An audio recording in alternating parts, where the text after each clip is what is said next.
Industry Council. Tonight we're going to talk about boards and committees. Just a little few housekeeping things before we get started.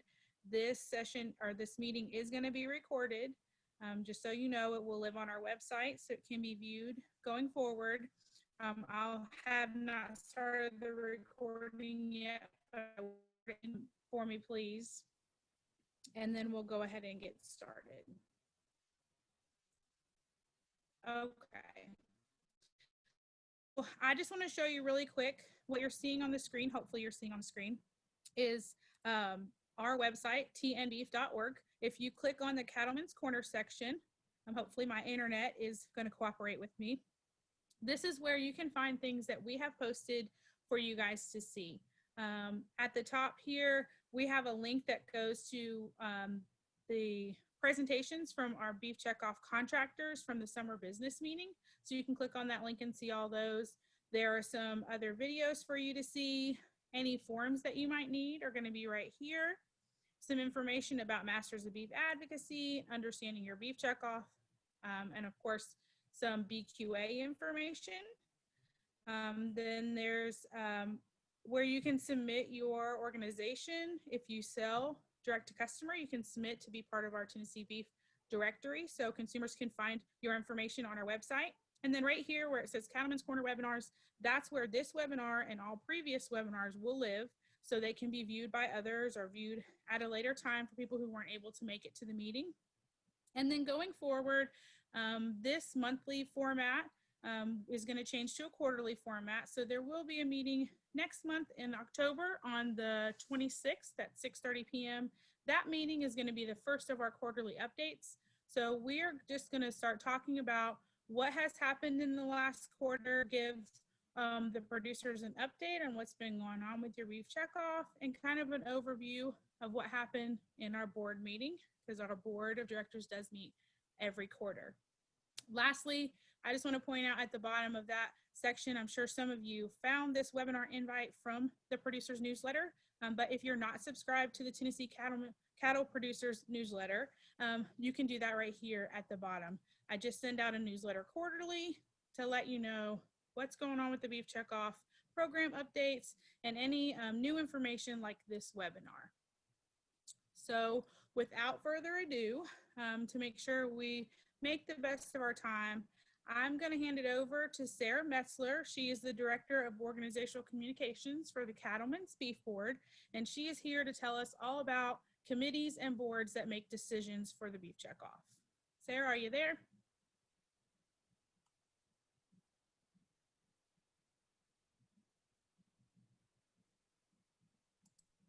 I'm here. Can you see my screen? Yes, ma'am. Okay. Hello, everyone. I am very pleased to be with you tonight as we chatter a little bit about the Cattlemen's Beef Board and the Beef Checkoff.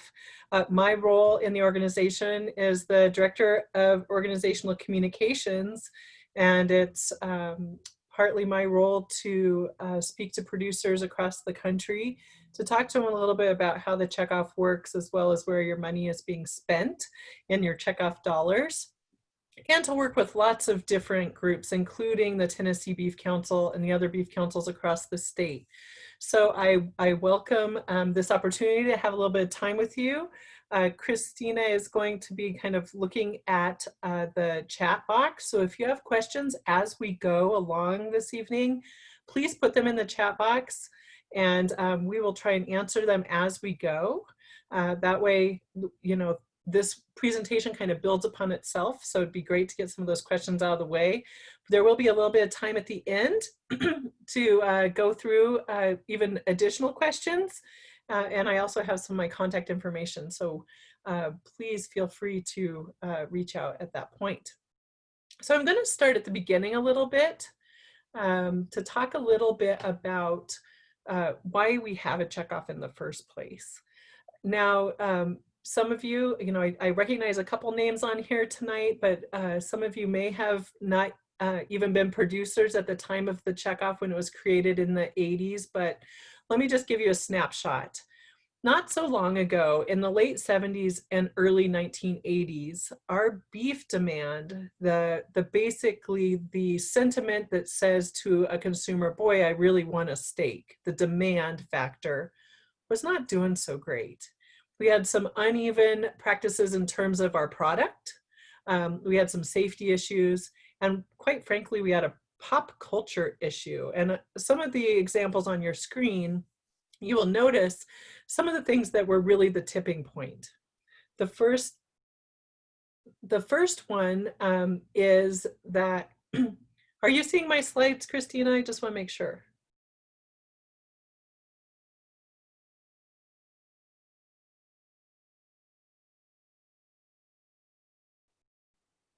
Okay, she's saying yes. I want to make sure. Okay, the first one being that in the early 1980s, there was a large Beverly Hills diet book that came out. And it was the first of its kind to really push the anti-beef sentiment, to go vegetables only. And we have to think back to what that looked like in terms of a book that sold nearly 1 million copies. There wasn't an Amazon or even a Barnes and Noble on the corner like you think of, in the cities today. You had to actively go out to your neighborhood bookstore or have to order it through a catalog, and yet it still sold over 1 million copies that first year. And it really started the conversation about how fruits and vegetables were the only way to go and to limit your beef intake. And from that Beverly Hills diet took a big swath. You'll see the next one, the lose 10 pounds in a week with the amazing vegetable diet. Those started popping up in grocery store checkout lines. There were it was just kind of a movement. You'll see in 1984, there was the front of Time magazine was talking about cholesterol and how beef in the diet was a contributor to a large amount of fat in the diet. And it became this big issue. We had 4 different organizations throughout the country at that time that were really charged with focusing on promoting beef on a national level, promoting or doing reputation management around beef. And each of those organizations was jockeying for position, and there was no unified voice, or very little unified voice from our industry. In fact, if you notice at the end, the Where's the Beef campaign, if you recall that campaign from the 1980s, that didn't even come from our industry. And it's one of the most well-known beef campaigns of the time. And that came from Wendy's, a burger joint that did that for us. We didn't have a concerted effort to focus our energies to promote our product, to provide research, and to refute some of these claims. So this goes into the late 80s, and then suddenly there's an issue with Jack in the Box. Jack in the Box happened in the late 80s, and an outbreak happened in the Pacific Northwest with E. coli, and it sickened more than 30 people at this particular establishment, and it actually killed 4 children. And from that point on, beef demand basically plummeted from that experience, coupled with everything else. To put it in a different perspective, this is an interesting graph, and many of you may have seen this in the past, but let's look. The years are along the bottom, 1980 being that 100 bar. There were a lot of people that would eat beef in 1980 because you go to the store and you just buy protein. You either bought chicken, or you bought pork, or you bought beef, and you didn't really think of it as a quality thing. You just knew that that was what was going to be on the menu.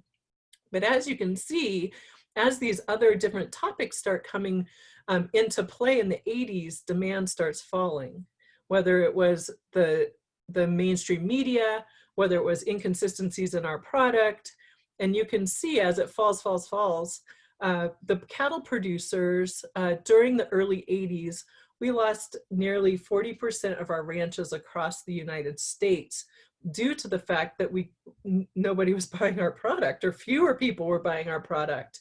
So if you notice here, it was around this time right here where the checkoff was instituted. There were producers from across the country that came together and said, we got to do something. I don't want to lose my ranch. I don't want to lose my livelihood or the the homestead that's been a part of my family for a century. And so they came together and they asked Congress to intervene and help us start a promotion, research, and education program to help stop this trend. And as you can see, the checkoff was instituted here. It came to a referendum vote here and was finally instituted, and it still took us almost 10 years to even start to stop that curve. And as we enter into the 2000s, you will see that this became less about, I'm just going to buy beef because I'm going to eat it. It was more about opinion and sentiment, and it ebbs and flows with the market. So instead of it being just strictly about just going to buy it, you can see this trend. And as Cattle Facts so aptly puts it, rising tides lift all boats. This slide actually needs to be updated, and it's on the upward trend a little bit here. And 2020, I don't even know where that's going to land, because we've had such an interesting experience in terms of how our demand has gone. It's gone through the roof, as you may know, but we're a little more even keel nowadays. So what was in this act and order that they asked Congress to pass? So it was part of the Farm Bill in 1985, and it basically just said, we want to build a program, and we want it to be pretty simple. We want it to be something that all the producers take a part in, and we want it to promote, research, and educate about beef. There was a great desire to have it be a state and national partnership, similarly to the way our government works in the United States. There's the strong state, which would be the beef councils, and there's a national partnership with the federal government the same way. So they really felt like it needed to be grassroots, where the states, for me sitting here in Denver, I come from a producer background, but currently I'm in Denver, so that's not where the producers live. The producers live in Eastern Colorado or in Tennessee. It needed to be grassroots and needed to be driven by that. And it needed to be completely producer controlled. And that's what we'll talk about here tonight a little bit. In addition, there's a couple of things that were outlined in the act and the order about what the checkoff can and cannot do. This slide is probably the most important slide of the night. And this is talking about what the checkoff cannot do.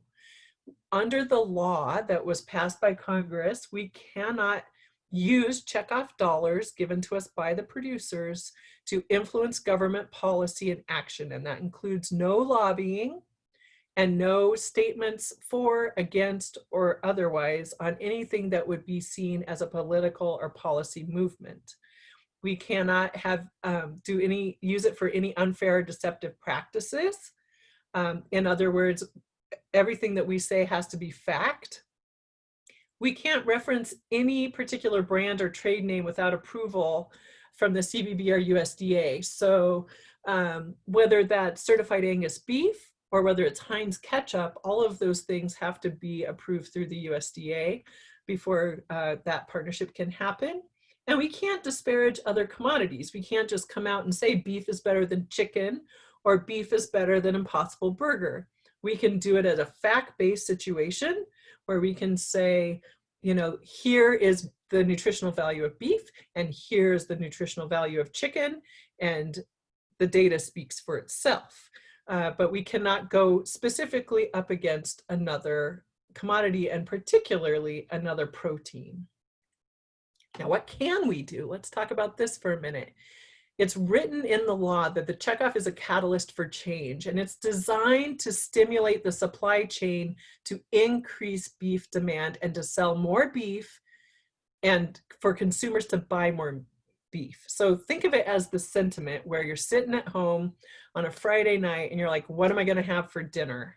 I really want a good steak. That's what I want for dinner. That's what the checkoff is there for, to ensure that that sentiment continues, whether it's they're thinking of that perfect steak they had last time, whether they're thinking about the article they read about how there is good cuts of beef that we can eat that isn't, necessarily bad for you, whether it's some promotional campaign that they thought was humorous or funny or insightful, whether they know a farmer or rancher. it's about the sentiment, it's about the demand to drive beef. And this is accomplished through a series of state and national initiatives. So we team together with both the state beef councils, the state side of the industry, and the national office. And we do these things together in certain areas that are outlined through the act and the order, through the law. We can only spend money in these areas. These areas are specifically promotion of beef and beef products, research of beef and beef products, consumer information about beef and beef products, industry information. So that's where like the BQA program lives, or information about beef to the industry or the supply chain. Maybe it's to retail. Foreign marketing, which is one of our contractors that promotes US beef all over the world. And producer communications, which is to tell the producers who pay into the program what we're doing with their money. And that's the program that I lead at the Beef Board. Very specific what we can and cannot do with those dollars. Okay, so I'm going to go through this. I always think it looks like a Dr. Seuss comic, but we've tried to clean it up as best we can. So I'm going to go through this relatively quickly because I think it'll help us in a minute.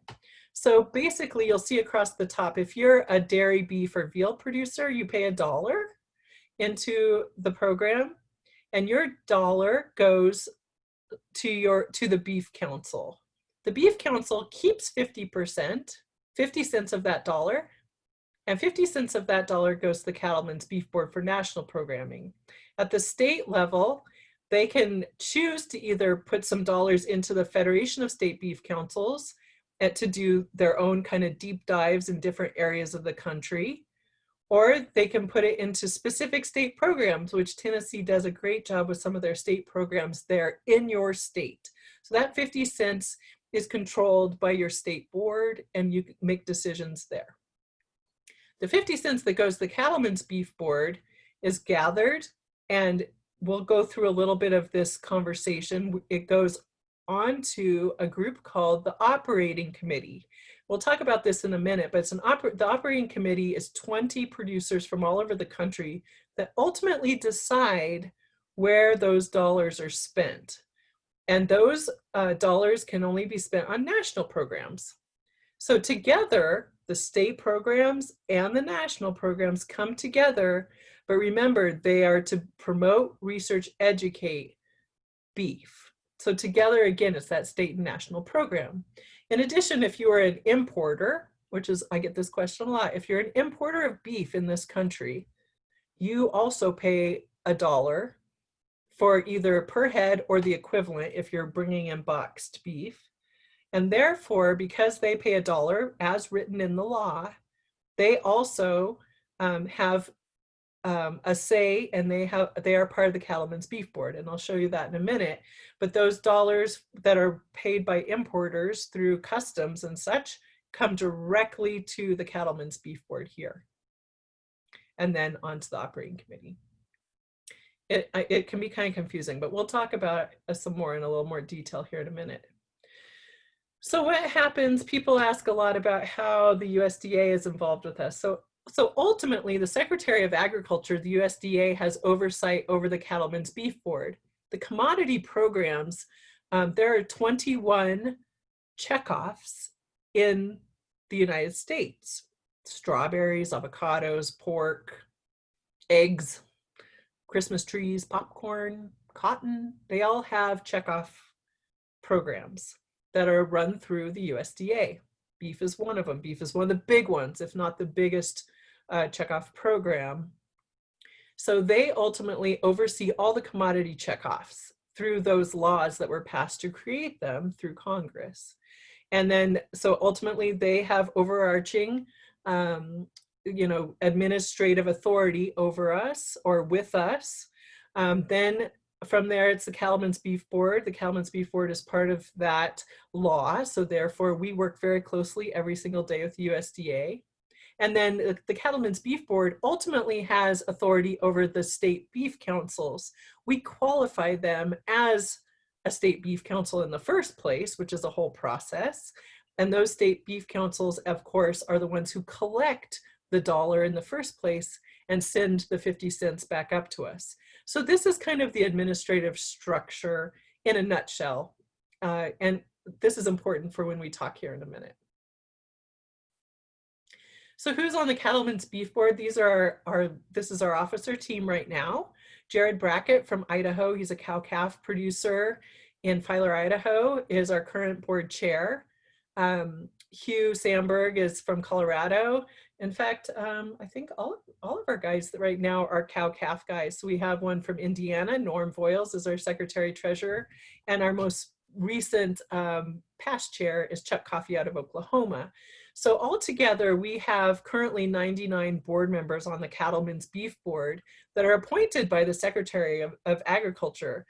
We at the CBB and at the Checkoff have really absolutely no control over who gets appointed. That process is outside of our jurisdiction. The organizations and states who nominate them to the USDA ultimately know whose names are going forward. And then we receive that list of new board members at the same time as the whole world with a press release that says, by the way, here are your newly appointed board members. So currently we have 92 beef producers on the actual board, and that can be cow-calf, it can be feeders, stockers, dairy. I think we even have a backgrounder on there. And then we have 7 importers because by law, the originators of this program said those importers have to pay too. They don't get a free ride. And so therefore, and that's their words, not mine, those importers get to have a seat on that board because they actually pay into the program as well. So that's important to note that there are members from all over the country that sit on the board that direct the program. Okay, so we have the parameters. We have the general structure of how the checkoff is supposed to work through the act and the order and what we can and cannot do. So how do we move forward with that? We have the money, then what? Well, we need a plan. We need some type of structure that can be updated frequently that shows us that we're still relevant. So within the act and the order, it gives us the program areas we can do, right? We can do promotion, research, education, those types of program areas. But how can we make those program areas even more relevant? Well, every 5 years, there is something called the Beef Industry Long Range Plan. And it's a group outside of the checkoff, outside of our contractors. They are producers and pieces of the beef industry, all walks. We have cow-calf, feeders, packers, retail, dairy. There are, I think, 15 people that just finished this process this summer that are brought together, just the real movers and shakers in the beef industry, that come together for a year. They meet almost monthly, if not more than that, to come together and say, where does our industry need to be in 5 years? What's the main things? And they debate, and they have all these different entities come in to speak to them, whether they're economists or university professors. They have they have ad agencies, they have all different types of influencers that come in to speak to them and help them guide their decisions about where the focal points should be as an industry. And this was just released in July for the upcoming, this will start in 2021. We affectionately call it the LRP, the Long Range Plan, and it's done every 5 years. There are 14 members from all areas of the beef industry. I said that before, and it's created by the industry for the industry. It is used very heavily by the Beef Checkoff because it's created by individuals within the industry. We use it to create our committees and our funding structure moving forward. If you want to read more about the Beef Industry Long Range Plan that was just released, there's a website, beeflongrangeplan.com, and it has all the bells and whistles about what they think we need to focus on as an industry. So if you say you are part of the Certified Angus Beef Board, their council, you could actually use the Long Range Plan to help direct your group straightforward. It's just a tool to be used by the industry, and the checkoff is one of those entities that uses it. So the core strategies for this year, not to go into a lot of detail, but this is kind of interesting. They chose 6 areas that they really believe we need to focus on as an industry over the next 5 years. So this says, drive growth in beef exports. They know there's money there. Grow consumer trust in beef production. We know we have to keep that trust there, whether that's safety, product consistency. We have to continue to grow that to stay relevant. Develop and implement better business models to improve price discovery and value distribution across all segments. Promote and capitalize on multiple advantages of beef. Improve the business and political climate for beef, and safeguard and cultivate investment in beef industry research, marketing, and innovation. And underneath each of these, when you go on the website, is a whole page about what they think needs to happen in order to meet these core strategies. And we take these core strategies and we use it as a plan. So we have this plan, the long-range plan, coupled with the act and the order. We have these things together. So where do we start? Okay, now for the good part. How do we decide to go from here? First things first. What is a beef checkoff contractor? So we have these areas that we're going to be doing this work within: promotion, research, education. But the Cattlemen's Beef Board only has 9 employees. So we're not going to spend $39 million with 9 employees. We need people to help us do this work. The way the act and the order are created, they make room for something called a beef checkoff contractor. So what is a contractor? These are organizations that are specific to our industry. And as outlined in the Beef Act, which is again the law, these are the people who can more or less apply for a grant from the Beef Checkoff to do the work as outlined. And this is important. This is the actual language from the order that explains who can be a Beef Checkoff contractor. Beef Checkoff contractors need to meet this criteria. They need to be a national industry governed nonprofit, meaning they need to have beef industry on their government. So if their board is made up of beef industry and producers or the beef industry, that's the first tick. Are governed by a board of directors representing the cattle or beef industry on a national basis and have been active and ongoing for at least 2 years.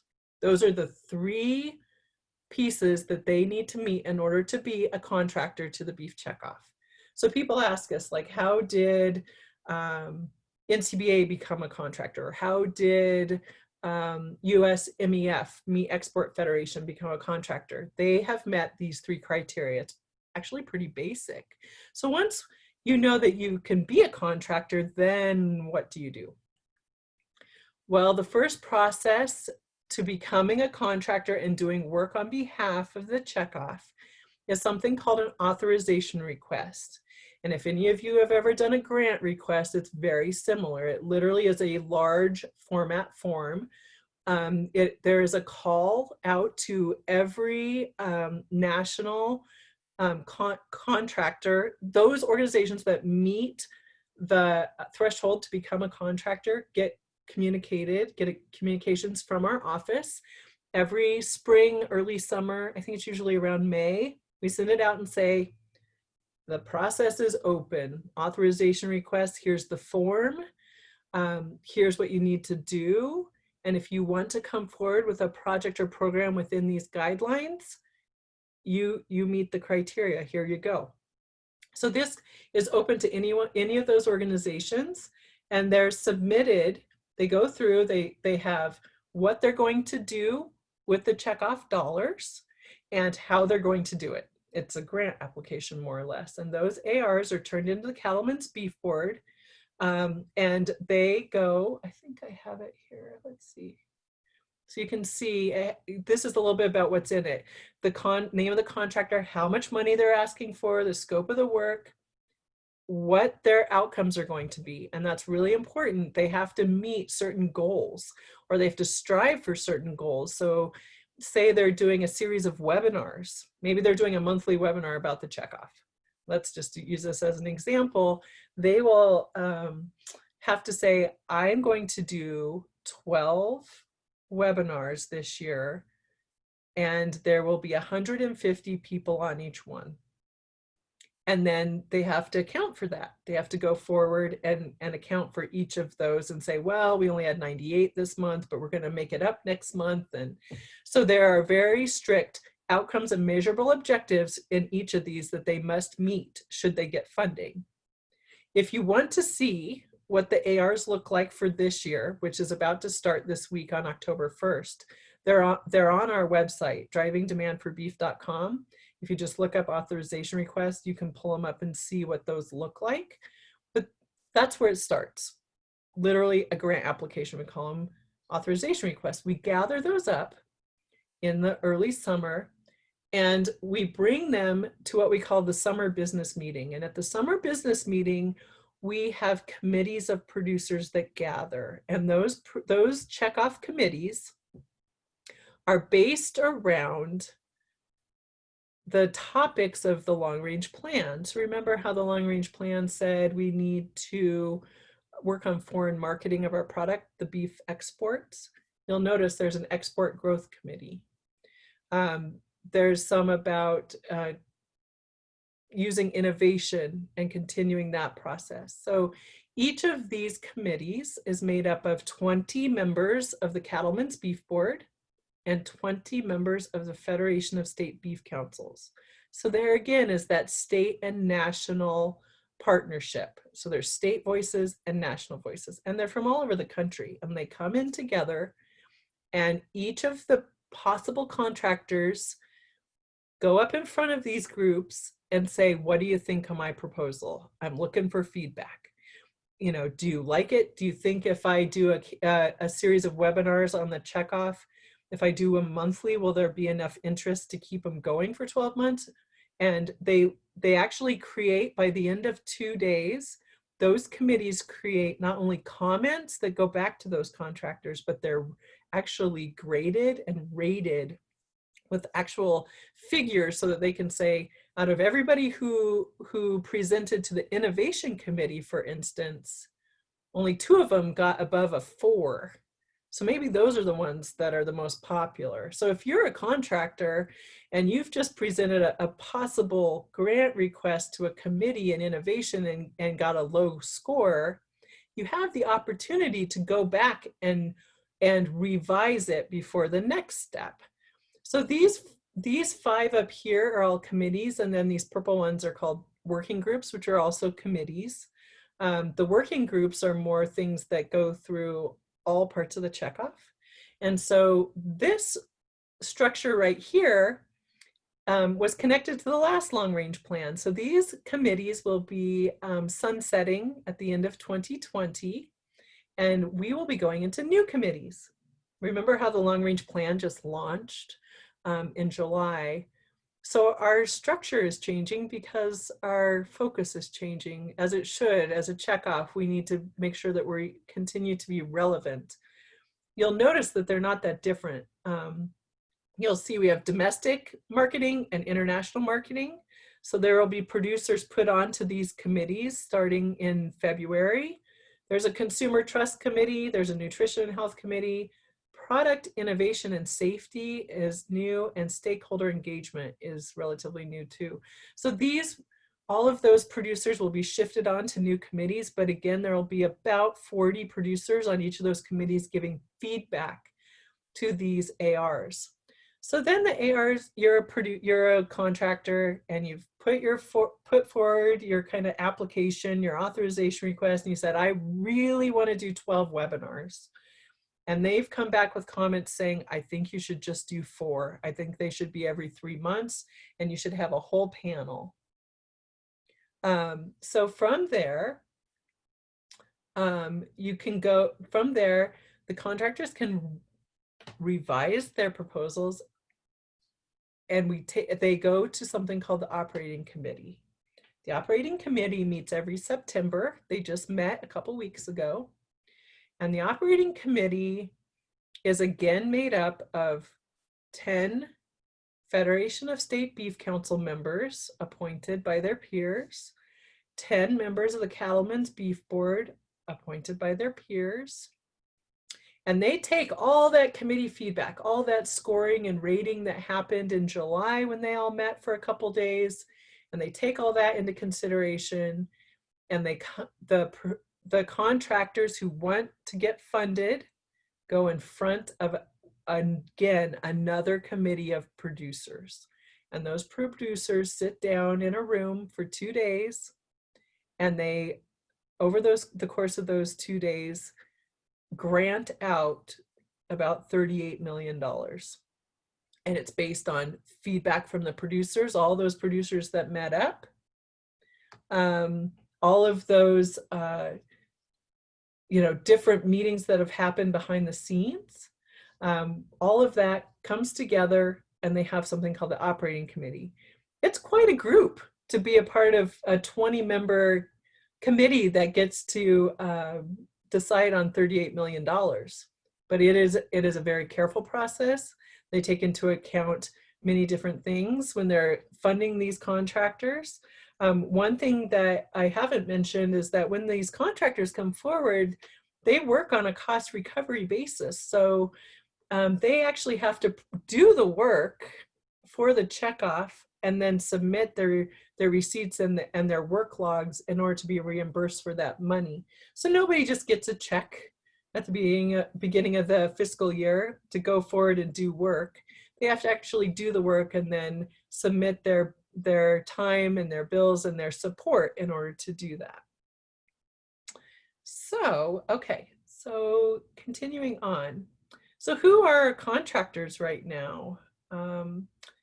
This is the current FY21. So again, our new fiscal year starts on Thursday, is it? October 1st.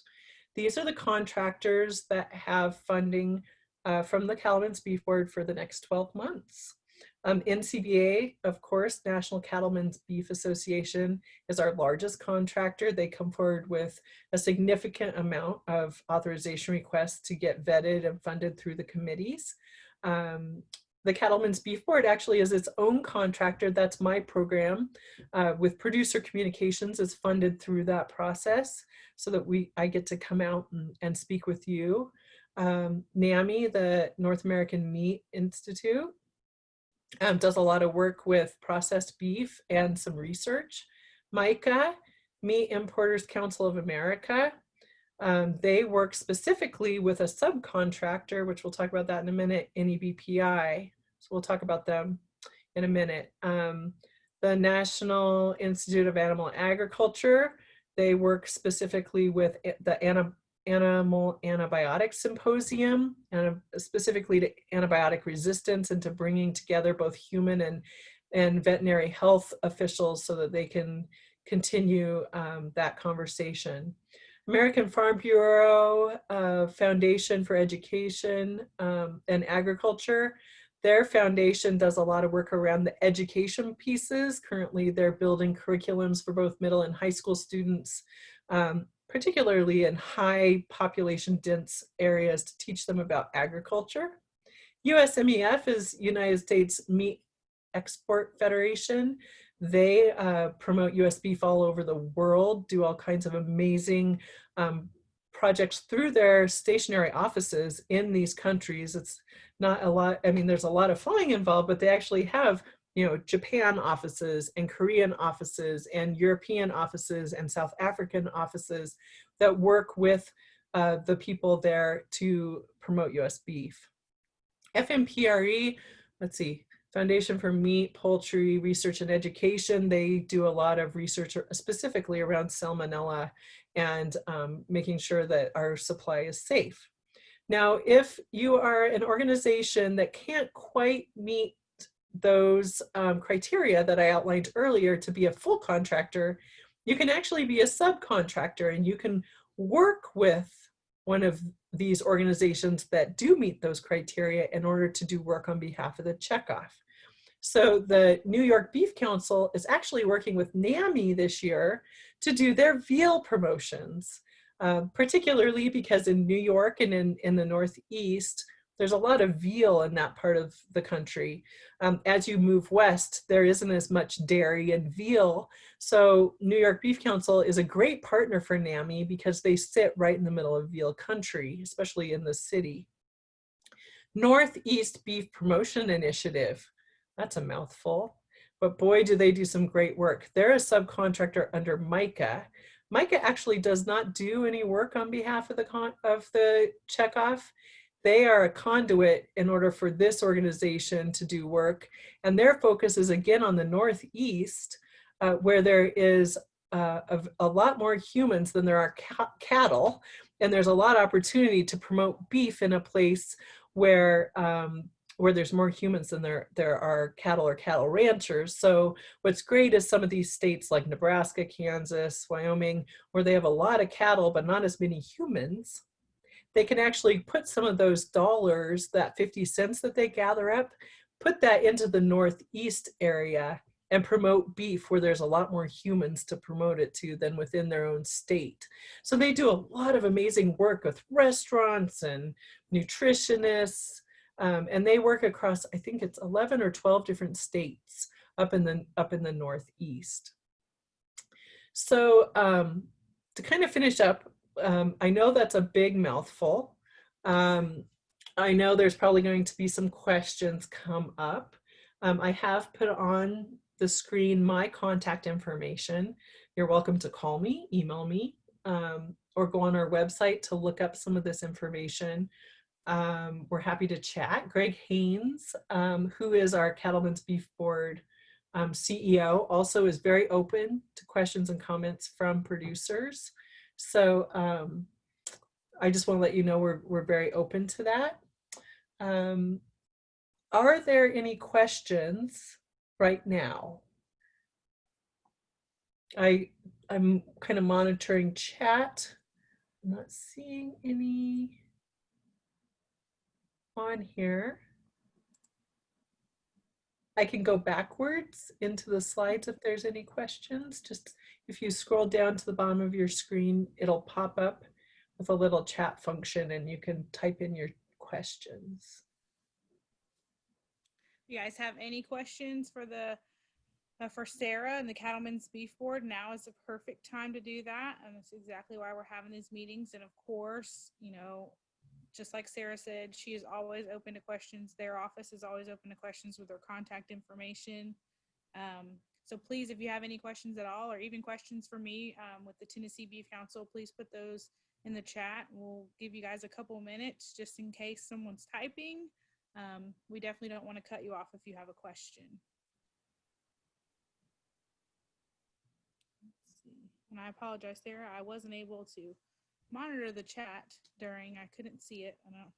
I was watching it. I didn't see anything. I figured you were. Let's see, let me double check here.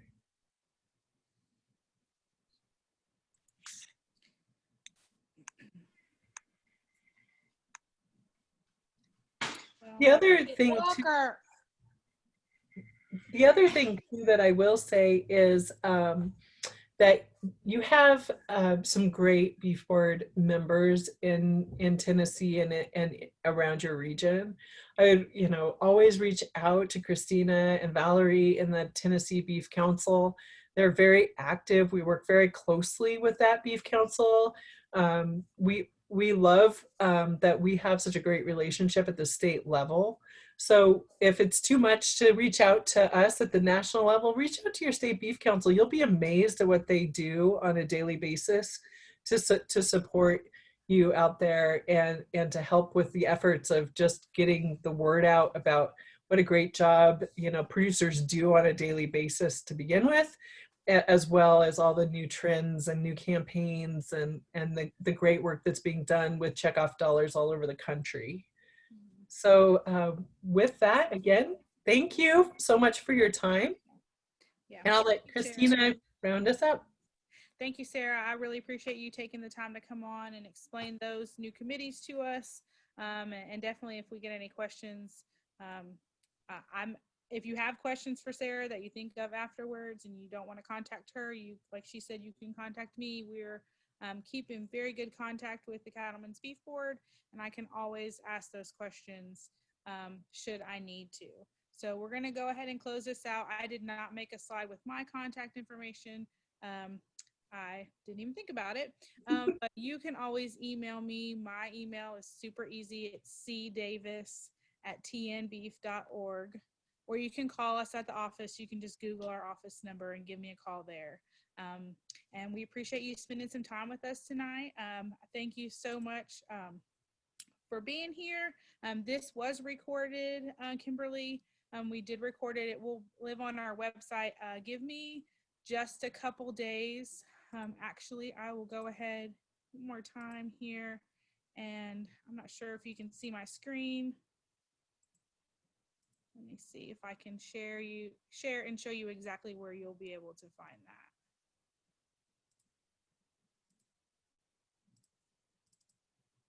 that. Okay. So if you go to our website, to tnbeef.org, you can click on the Cattlemen's Corner, and hopefully my rural internet will be nice to me. If you scroll all the way down, this page is strictly for cattlemen, for producers, and there are forums and all kinds of other videos and information. But if you scroll down to the bottom where it says Cattlemen Corner Webinars, you can click here and watch all the webinars that have been recorded previously and the ones that will happen in the future if you weren't able to be here. I did see that question from you, Kimberly. And if there are no other questions, click back to the chat really quick. Maybe. To bear with me. This new virtual world, it's really got me.